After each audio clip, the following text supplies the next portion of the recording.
Hey guys, Micah here with Electrek, and today I'm reviewing the Kiwano K01 Plus electric scooter.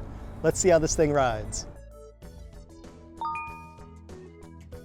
This electric scooter is quite unique. It's got a super simple interface, a carbon fiber stem, and oh yeah, it's only got one wheel.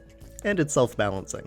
So when I say I'm going to review it, what I really mean is I'm going to try and learn to ride this thing, and I'm going to show you guys how it goes. Now first of all, the Kiwano K01 Plus electric scooter starts in idle mode, where it just kind of stands there balancing itself.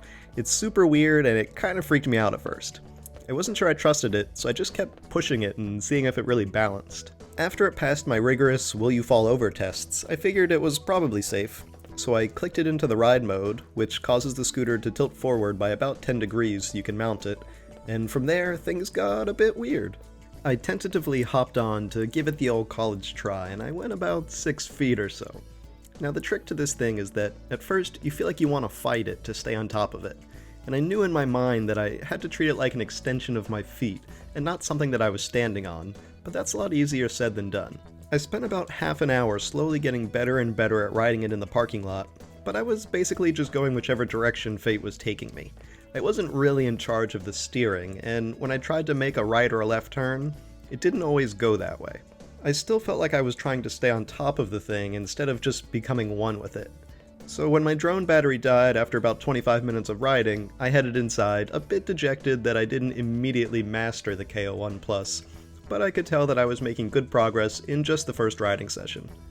The next day I woke up to a snowstorm outside, so I decided to give the thing a try in the hallway of my building until the snow stopped.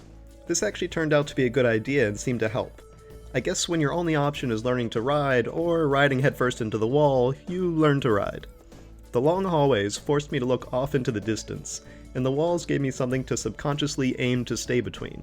That proved to be the trick. And it's something I should have known from when I learned to ride an electric unicycle. When learning in a wide open field, I was falling all over the place, but soon once I moved to a confined path and looked down the path, I could suddenly ride pretty well.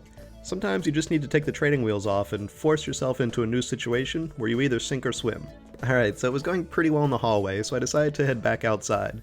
Now things were definitely improving, and I was able to follow paths on the sidewalk, and I was beginning to make decent turns, and basically I was feeling a lot more confident. I even took the K01 Plus scooter out onto the road for a bit. Now I don't know if a self-balancing electric scooter is technically street legal, so I'm not going to recommend this for everyone, but I decided to put my body on the line for you guys here.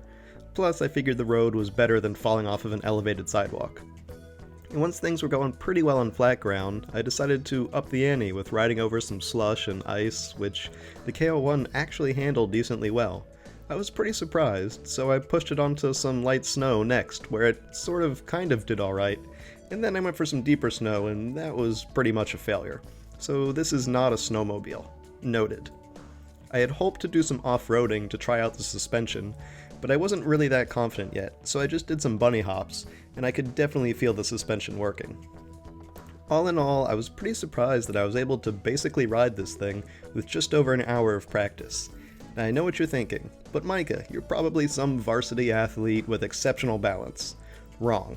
Look, I'm not what someone would call athletically gifted, unless that person was being extremely generous or playing fast and loose with the term gifted. But in just over an hour, I became decently confident on this thing.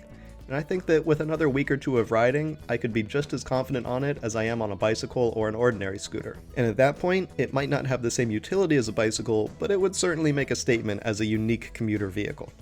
Alright, so this was definitely a different kind of review than we normally do, but I hope you found it interesting. This is an awesome self-balancing electric scooter, and if you want to learn more about it, make sure you check the description below, where I'll have a link to my full written review, and you'll be able to find out where to buy this scooter. It goes on sale today, and I definitely recommend it if you're looking for a quirky but fun way to get around.